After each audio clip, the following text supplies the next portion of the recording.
On se hieno peli. Ja taloudellinen.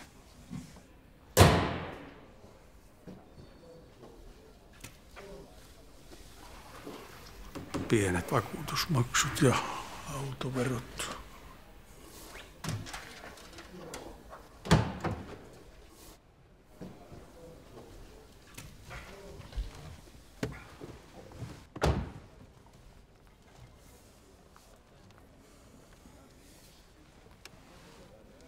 Lissun kanssa mahutaan ihan hyvin.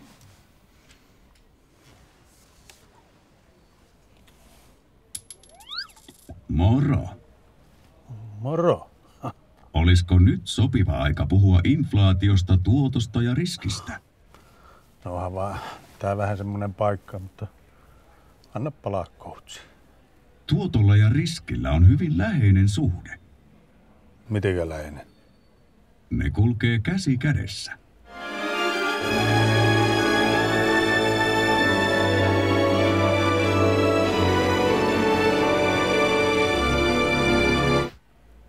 Selkeästi. Yksinkertaisesti tämä tarkoittaa sitä, että mitä suurempaa tuottoa tavoittelet, sitä suurempi riskitaso ja epävarmuus sinun on hyväksyttävä. Riski käsitetään usein väärin ja melkein aina negatiivisessa valossa. Itse asiassa oikein hallittuna riski on sijoittajan hyvä ystävä.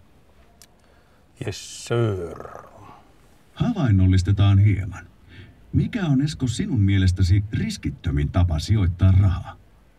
No patjan alle. Entäpä tuotto? 0%. Itse asiassa tuotto on negatiivinen. Oletetaan vaikka -3% pitkällä aikavälillä. Tällöin puhutaan reaalituotosta, jossa on huomioitu inflaatio. Kerrohan lisää. Hyvä on. Satutko muistamaan, mikä oli bensalitran hinta silloin, kun sait ajokortin?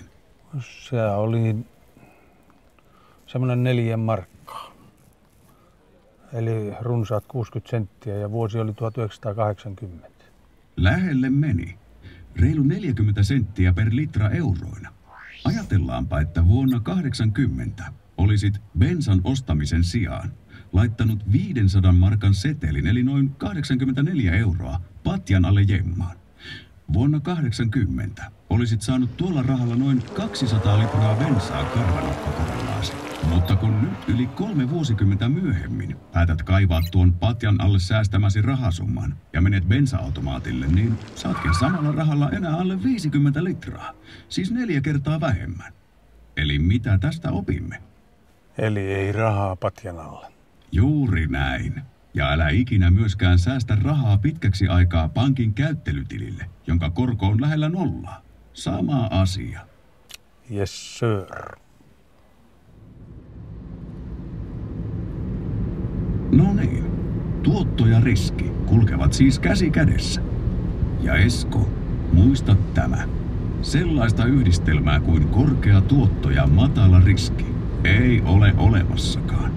Muistatko nyt? Yes, sir. Eli patjan alle tai matalakorkoiselle pankkitilille talletettuna raha menettää arvoaan pitkällä aikavälillä takuu varmasti. Mutta lyhyellä aikavälillä tuottojen heilahtelut ovat hyvin pieniä. Voidaan siis sanoa, että pankkitalletuksissa on hyvin pieni riski. Joukkolainoihin sijoitettaessa tuotto-odotus on jo hieman isompi, mutta niin on myös riskitasokin. Kun siirrytään osakemarkkinoille, tuotto-odotus kasvaa entisestään.